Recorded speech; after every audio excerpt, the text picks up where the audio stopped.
This evening, shock and confusion over an early morning brutal slaying on Robb Street.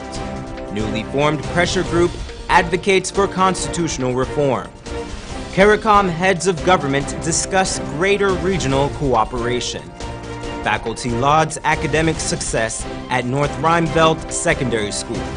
In the region, in Venezuela, several lawmakers and journalists were injured after armed pro-government protesters stormed the National Assembly. And internationally, China ramps up its rhetoric in its ongoing border dispute with India.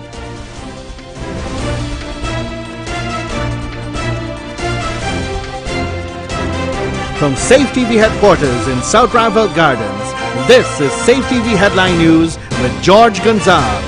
Headline News is now being streamed live on our YouTube channel. Join us. Persons are puzzled as to the cause of a disturbing discovery made early this morning on Robb Street.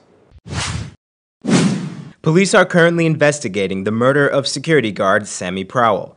The father of three was found dead this morning outside of his workplace.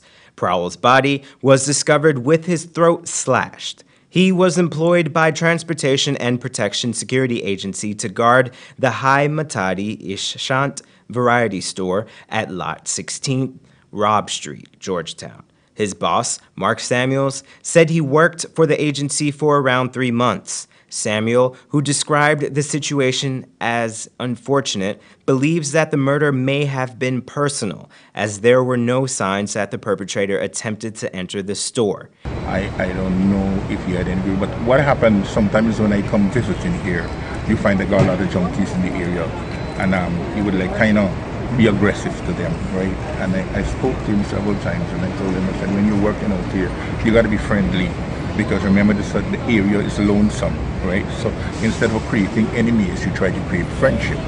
But he had this kind of attitude. So I don't know what brought that, because you notice if you check around, there was no attempt breakage or anything of the sort.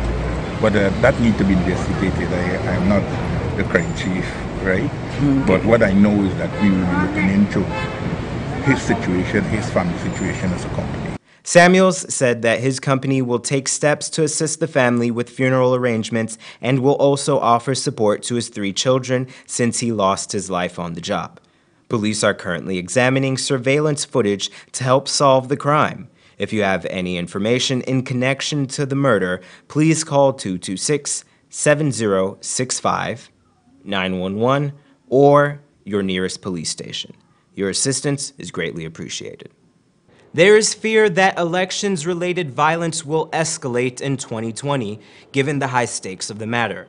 Those stakes are the control of Guyana's future oil reserves. This was one of the sentiments shared at the launch of a newly formed pressure group, Rise Guyana. Rise Guyana has billed themselves as advocates for constitutional reform. Wendell Jeffrey was at the launch and believes them to be deliberate and focused. Citing Guyana's racial divisions, our ethnic political conflicts, and our election-related violence, a tightly knitted group of about 10 professionals has embarked on an ambitious process. We're not lawyers, we're not political scientists, we're just, I might call us grassroots citizens, who are attempting to create change in our beloved Guyana. That was Mr. Terence Campbell, one of the 6 directors of Rise Guyana. The group is setting itself a 24-month timetable to fan out across the country and engage the citizens in discussions that they hope will provide fodder for constitutional reform. The group noted that constitutional reform is called for mostly by politicians who are in the opposition. However, there seems to be no deliberate efforts made to the reform of the Constitution when those very politicians get into power. So says Mr. Marcel Gaskin. Unfortunately, it is those same politicians that, when they get into office, drag their feet on the very issues of CR that they called for when they were feeling, well, for want of a better word, disadvantaged. UG lecturer Edhe Tyrrell spoke about the lack of local representation and proper communication from the government. If there is a plan to deal with the traffic situation, I commend the government. Kudos to them. If there's a comprehensive, cohesive plan, I applaud them. But I don't know about any plan. I don't know if you all know, but I don't know about any plan. During the time of questions and answers, members of the audience expressed congratulations to the RISE idea, with some stressing that this is not the first time an initiative like this was tried. Recommendations made, including having a third chamber in Parliament that would be civil society-led, etc. What happened was, when the two parties, the then PNC and the then PPP, were in Parliament, when that was presented, it once again, as happened in the National Development Strategy, boiled down to very low grading. At times, the question and answer section got personal and direct. I am a supporter of this government. I voted for this government and campaigned for it. Thank you, sir. But I want this government to recognize the fact that we need to change the constitution, and Mr. Nagamoto is a waste of time. When the panel was asked if RISE organization will become another political party, the general consensus was a definite no. However, it was noted that some individual members might have some political aspirations in the future. For Channel 2 Headline News, I am Wendell Jeffrey. Thanks, Wendell. The final plenary session of this year's CARICOM Heads of Government meeting concluded today. Minister of Foreign Affairs Carl Greenidge informed NCN of the dialogue that took place. Today was the conclusion of this year's CARICOM Heads of Government meeting in Grenada. The two-day event brought together 15 nations from across the Caribbean community to discuss issues relevant to the individual nations and the region as a whole. Minister Carl Greenidge shared with NCN some of the topics of discussion for yesterday's session. We had a discussion on a variety of things: air transport agreements, the arrangements for creating a single space for transporting air transport services in the region. Issues regarding the Caribbean single market and economy were also discussed. Internal migration was also one of the issues that were addressed at length.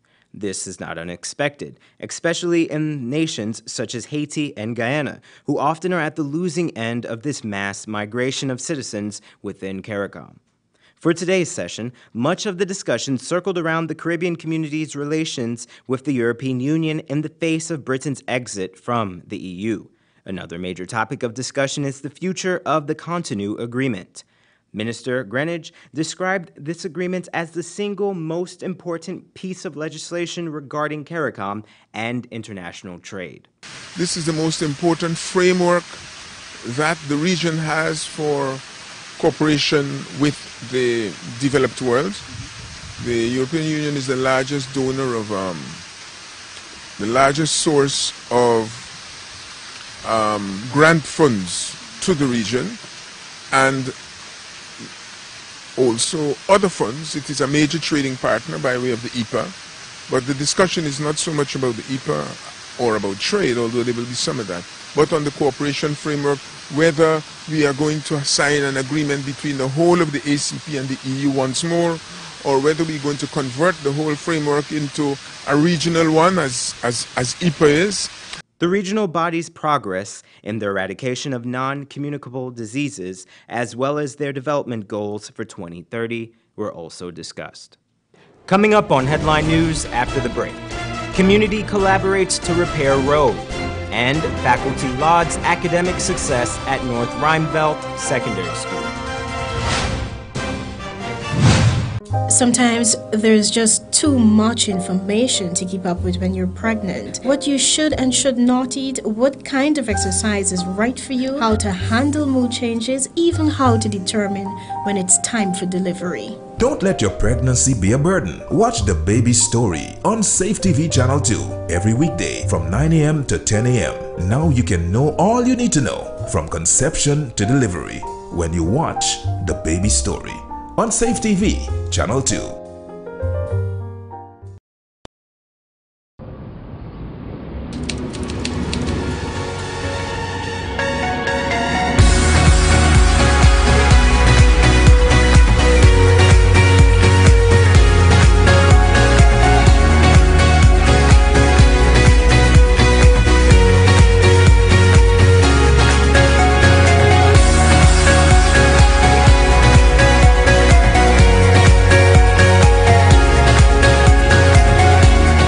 Styles, simply different.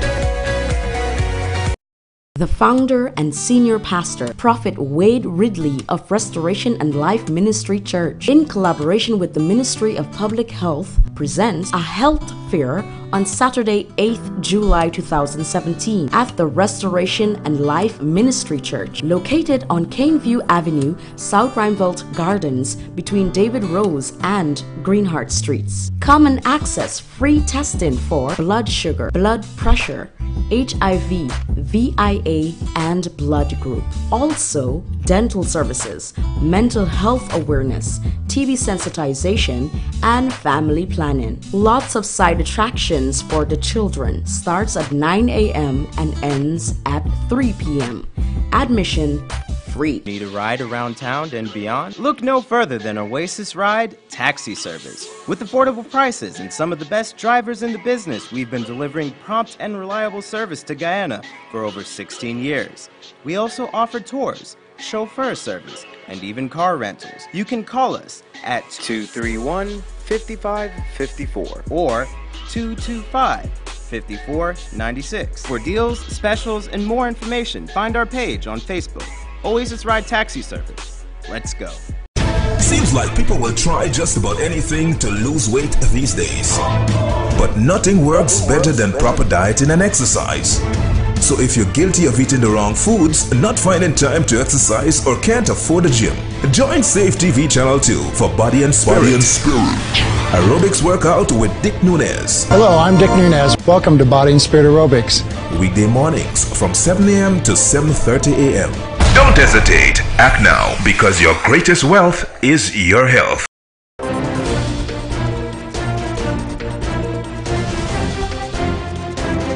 Residents of the East Bank of Demerara may have noticed an increase in construction at night. The Ministry of Public Infrastructure has begun working at these times. Workers could be seen driving posts into the ground, which will be used in the construction of one of the several overpasses planned for the East Bank Public Road. Commuters appreciate the move as it lessens the impact on traffic that such construction usually causes. There are best practices within the teaching fraternity. One school that is making sure they remain on the cutting edge of these best practices is the North Rheinveld Secondary School. The Mark Reader exercise is designed to improve the grades of all the students in all grade levels all year round. Today was the awarding of prizes for those who did well in the exercise, and our reporter Wendell Jeffrey was present at the school. George, the mark reading exercise is the brainchild of the head of the business faculty at the North Rheinveld Secondary School. Ms. Tamika Jeffrey Pyle says that the exercise is designed to keep the children at her school always in the mood of readiness for exams. The plan is to have the children in a comfortable state of preparedness so that they do not come to the end of their secondary school years ill-prepared for the CXC or other transitional exams. When I thought of mark reading, never did I imagine this. I didn't imagine this, but I thought of my experiences as a child and how I wish, like Ms. Cuthbert would have expressed, that some teacher would have awarded me a prize for gaining first place, so that like to go home and show my mother, and then strive to keep that prize. And so that's what mark reading is supposed to do for you. But we couldn't do it alone. All the top 3 students in grades 7 to 10 were awarded for their efforts. The school's top performers were, first place, Darshani Prasad. She received the Clifton Higgins Award, which was presented by Second in Command of Probation's Assistant Commander Whitney Bacchus. Josiah Williams received the Cheryl Sampson Award for being the second best overall performer. The Saiku Andrew Award went to Brianna C. Paul for being the third best overall performer. There were awards for all 4 of the top performers in all the grades. Darshani Prasad for 7th grade, Narika Diabru for 8th grade, Erika Baptist and Messina Christian were the top students for the 9th and 10th grades respectively. There were also prizes for art and physical education. Some received prizes for being the most improved students. The head teacher, Miss Alison Cuthbert, congratulated the students for their efforts. I think to achieve such awards would have meant sacrifice, probably sleepless nights, attendance at classes. How many of us were there? There was a dance from the visiting South Ramveld Secondary School, music by the award-winning Multilateral Steel Pan Orchestra, and a fitting message from gospel artist Saiku Andrews. Me a love food, me go look around. Me mama say, Saiku, me no hungry. And if you plan to get it by the gun, she said, me buy son, me no want it. No matter say nobody got a son.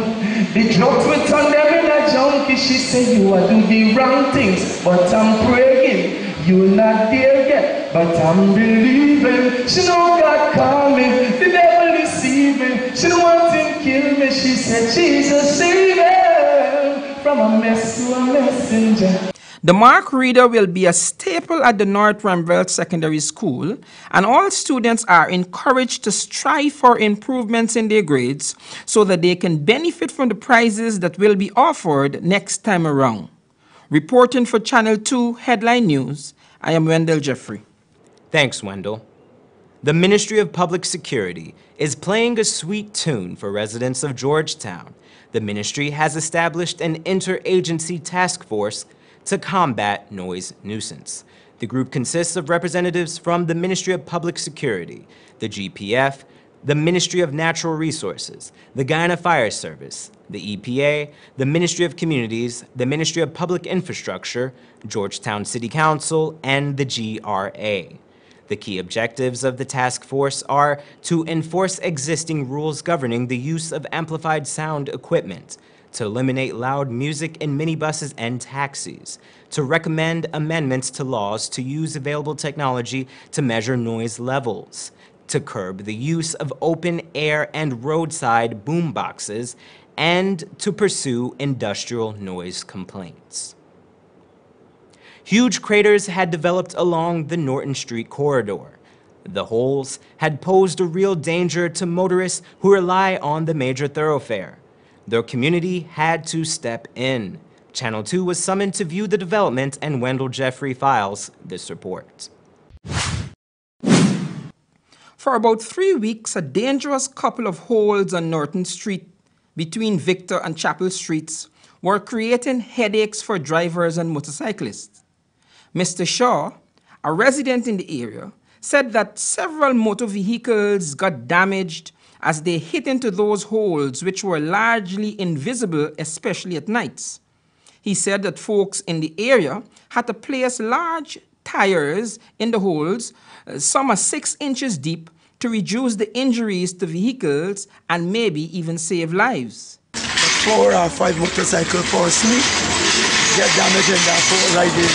So we decided now to put some tires because people car tires and motorbike tires, plus people getting injured with the hole.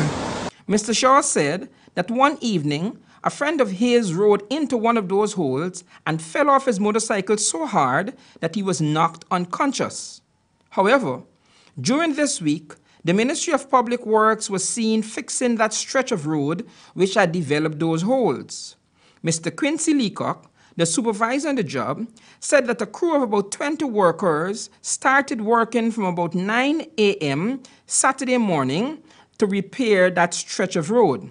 He could not say if they would continue resurfacing all Norton Street. However, some of the crew members were seen filling some of the holes which had developed east of where they were resurfacing. Every night, every day, every night there's get a problem here. Not anymore, George. Not anymore. For Channel 2 Headline News, I am Wendell Jeffrey. Thanks, Wendell.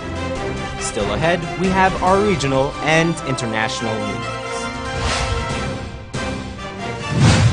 Sometimes there's just too much information to keep up with when you're pregnant. What you should and should not eat, what kind of exercise is right for you, how to handle mood changes, even how to determine when it's time for delivery. Don't let your pregnancy be a burden. Watch The Baby Story on Safe TV Channel 2 every weekday from 9 a.m. to 10 a.m. Now you can know all you need to know from conception to delivery when you watch The Baby Story on Safe TV Channel 2. Need a ride around town and beyond? Look no further than Oasis Ride Taxi Service. With affordable prices and some of the best drivers in the business, we've been delivering prompt and reliable service to Guyana for over 16 years. We also offer tours, chauffeur service, and even car rentals. You can call us at 231-5554 or 225-5496. For deals, specials, and more information, find our page on Facebook. Oasis Ride Taxi Service. Let's go.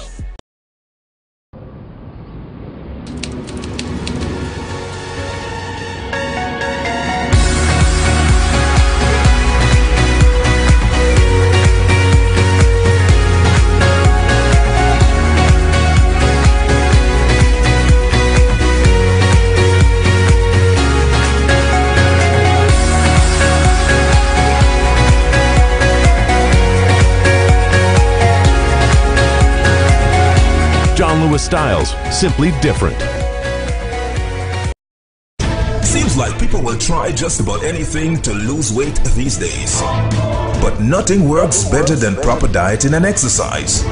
So if you're guilty of eating the wrong foods, not finding time to exercise, or can't afford a gym, join Safe TV Channel 2 for Body and Spirit.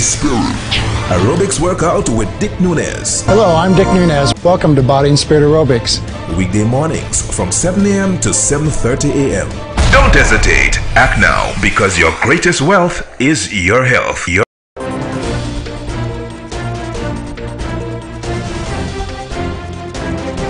In news from the region now, in Venezuela, pro-government supporters besieged the opposition-controlled National Assembly for hours before storming the building. The ensuing attack injured several politicians and journalists. Al Jazeera has that story. With their face covered, holding pipes and sticks, dozens of Venezuelans' government supporters stormed the opposition-controlled National Assembly on Wednesday. In plain view of National Guardsmen, they threw stones and firecrackers, unleashing chaos, and made their way inside the chamber, where they chased and beat lawmakers and journalists at the end of a special session marking the country's Independence Day. At least 5 opposition deputies were injured, some bleeding from the head, stumbling around the assembly corridors.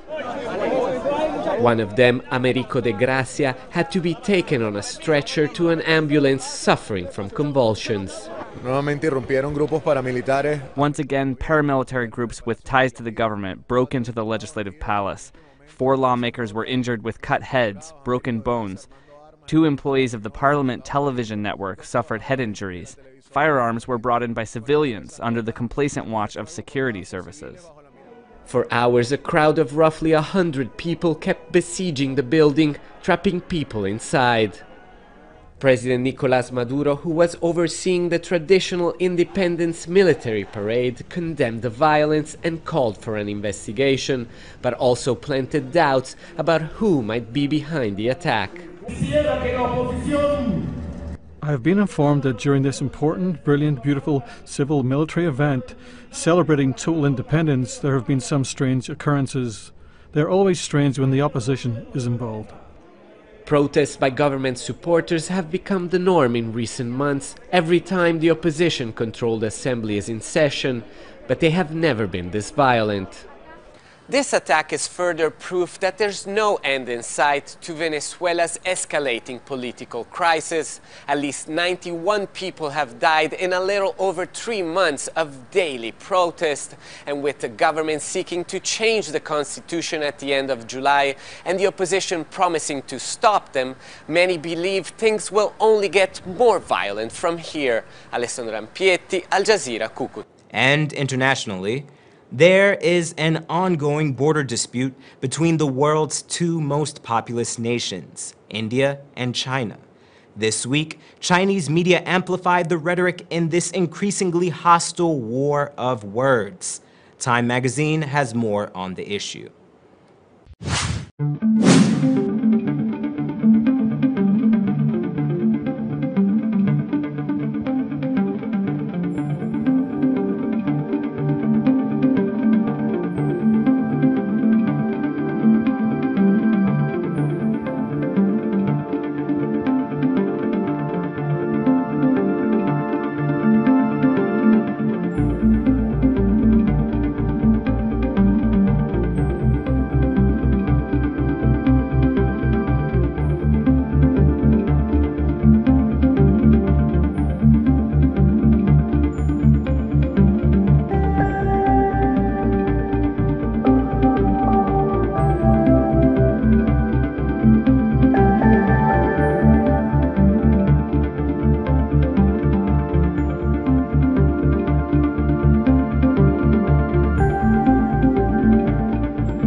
And now for the weather report.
And that's Channel 2 Headline News for this Thursday evening. As we take our leave, we invite you to find Channel 2 Headline News on Facebook, YouTube, and safetvghana.com. You can also tune in tomorrow morning at 6:30 for a rebroadcast, and Friday evening at 6 o'clock for more news. For now, I'm George Gonzalez, signing out from this newscast, saying thank you for welcoming us into your home, and do have a blessed evening.